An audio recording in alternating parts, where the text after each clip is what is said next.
Good morning, Momshies! I'm back with another vlog and alam kong sobrang tagal ko na pong yung last upload na vlog ko. Medyo nagkaroon ng mga kung ano-anong kabisihan. But then, I am here again to share you an update.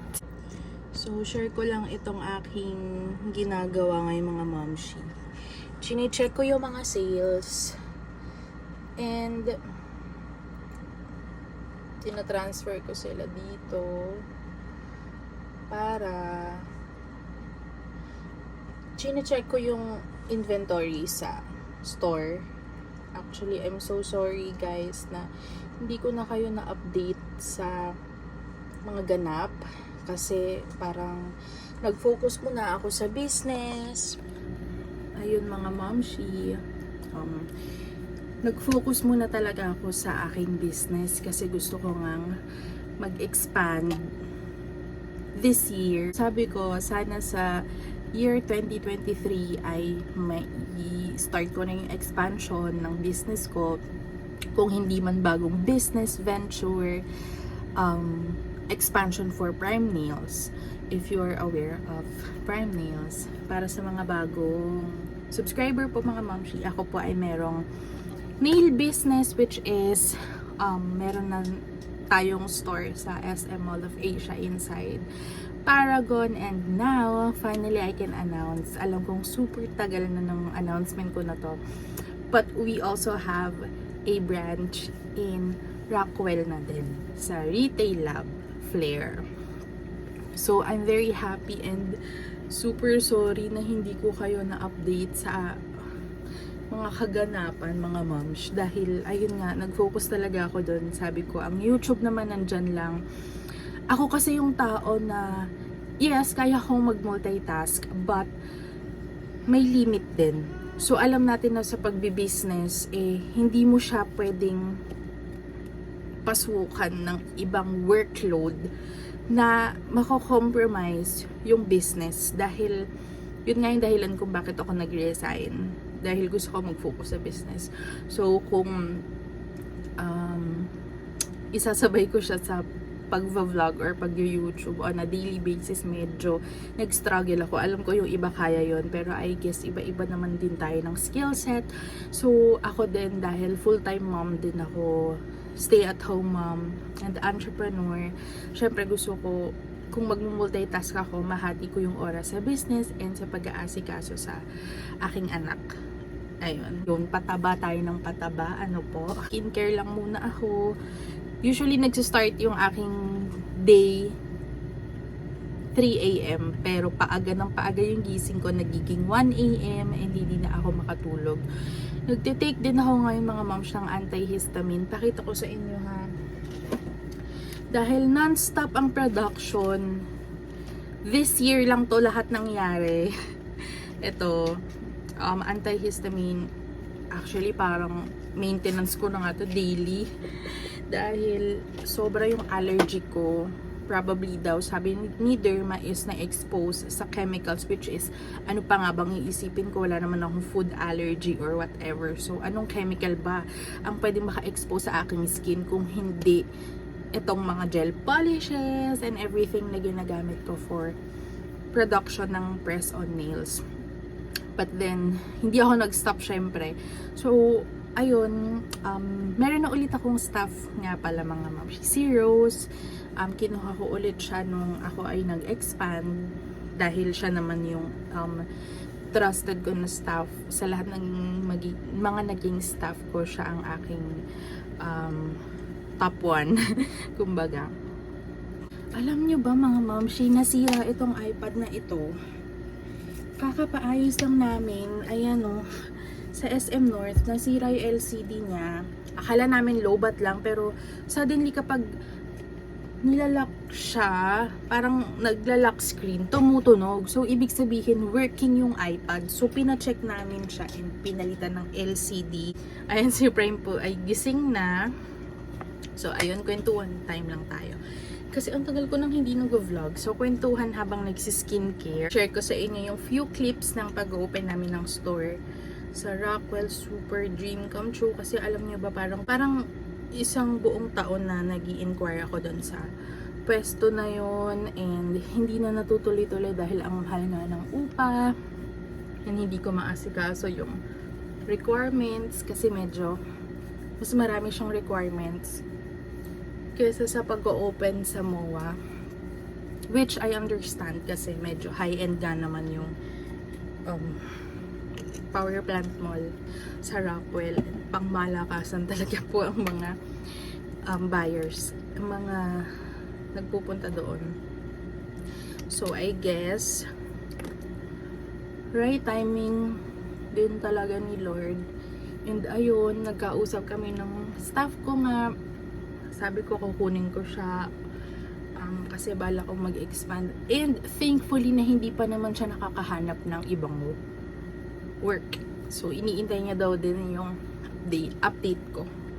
Sabi ko kasi noon kasi na-stop dahil nga pinull out namin yung store sa Robinsons. So, bale, last year, 2 na yung stores, which is sa MOA, sa Robinsons Place, Manila. Medyo nagka-problema nga sa Robinsons Place. Hindi pumatok yung nail products dun sa pwesto na yun. So, ayun, basta maraming mga reasons, kaya nag-pull out na din kami, and ayun, wala na kaming store sa Robinsons. Pero, thankfully, sa pag-iintay naman, year 2023 ay napalitan ito sa Rockwell. And so far, I can see na okay naman ang aming business, ang aming sales sa Rockwell branch. And hopefully, syempre, pag nagbi-business ka naman, may ups and downs. And alam mo, naniniwala ako sa kasabihan na sa pagbi-business, hindi ka matatalo hanggat hindi ka sumusuko at hanggat nilalaban mo.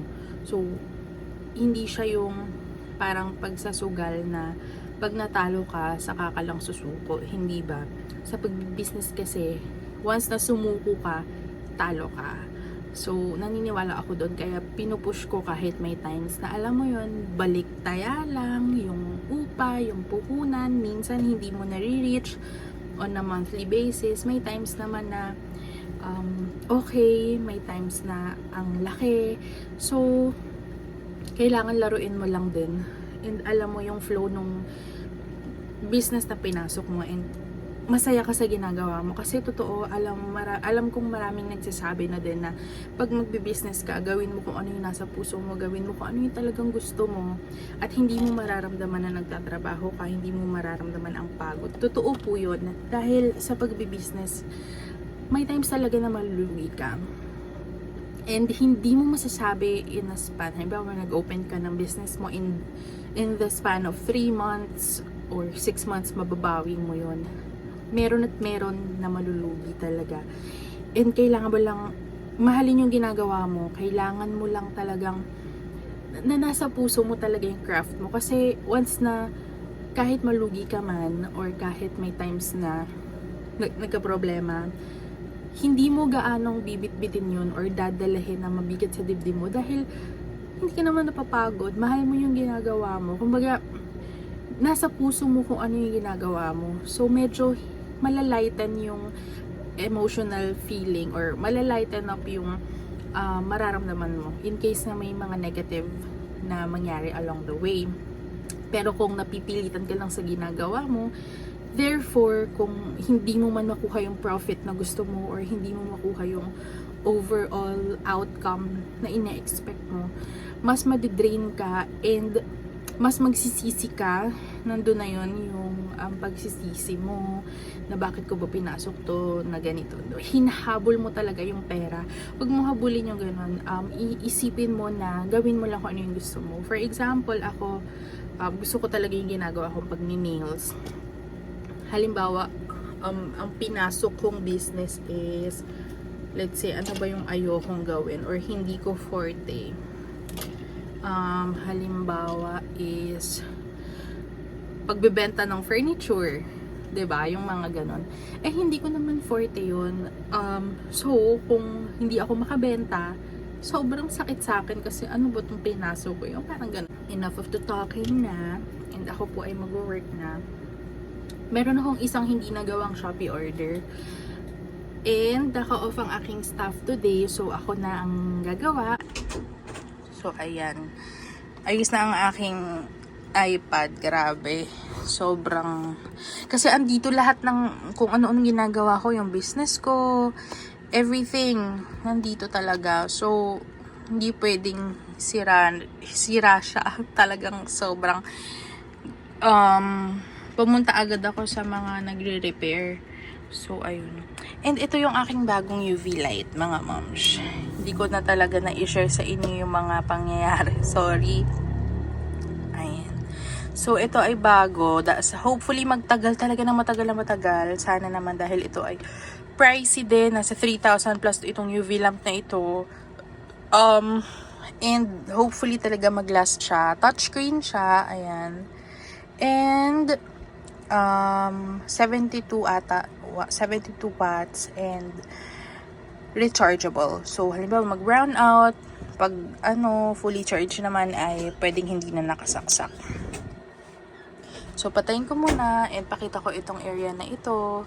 Ayan ang mga stock. Ito ay dadalhin sa MOA. Ito naman for Rockwell. Pinaghiwalay na namin. And ito ang bigay ng aking kapatid. Pakita ko sa inyo. Ang ganda niya. Yan. Diba? Sobrang tuwang-tuwa ako nung na-receive ko ito nung Pasko. Talagang pangarap ko nga yung magpaganyan eh.